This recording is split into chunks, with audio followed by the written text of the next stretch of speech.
Okay, I've been using the AeroPress for about 4 months now, so I thought it about time to put a bit of review up of the product and how I use it. The instructions do explain 2 ways of using the AeroPress.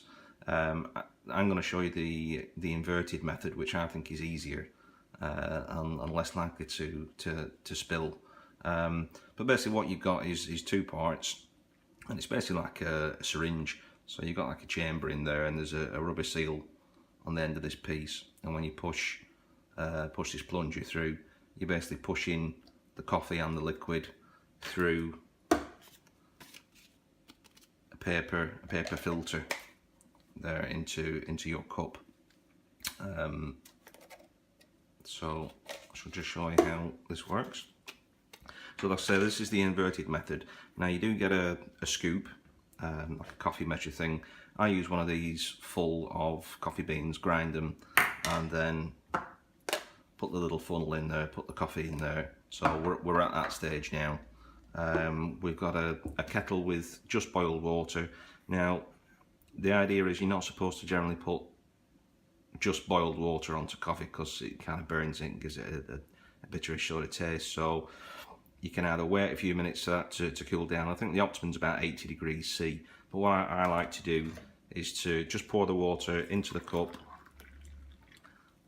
That serves 2 purposes. The heat from the water goes into the cup and warms the cup nicely, and it also lowers the temperature of the water. I have checked this numerous times, and it's around about the 80 degrees C, so I'm not to a couple of degrees.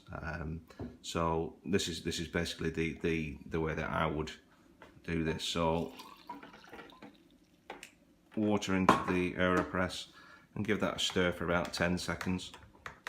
You do get a black plastic stirring sort of blade in with the kit, which I don't tend to use. It's a bit clumsy.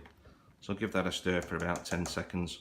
And so you've already got 1 filter paper in the filter end. You do get quite a few. That goes on the top, and then you wait for about a minute, and that's sufficient to get the flavour out of the coffee. So we'll come back in a minute. Okay, so a minute later, and now what we do is we invert this over the cup.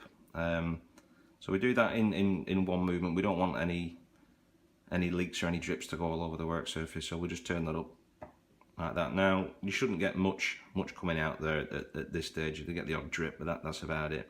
So what we need to do now is we need to apply pressure to the plunger and push all that coffee through the filter and into the cup.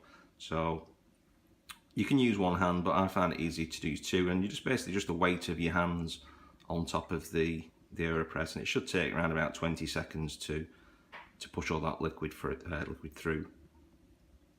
Now when it gets down to the bottom, you'll just see in there that there is you can just see in there there's coffee, then there's like a section of air in there, so you'll hear when that air starts to go through the filter,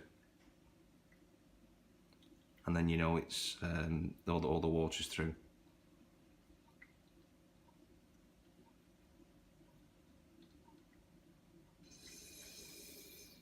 There you go, push that down to the bottom. So let the last few drips come out. That's that. And you can top that up with water, because you don't get generally a full cup. It's like a concentrated sort of slug of coffee, if you will. So then you'd put either coffee mate or milk or whatever you put in there, or just drink it black.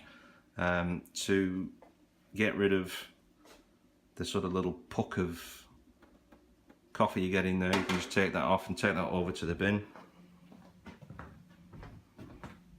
like that, and then just fire that in, and then whatever little bits you've got on there, you can just rinse those.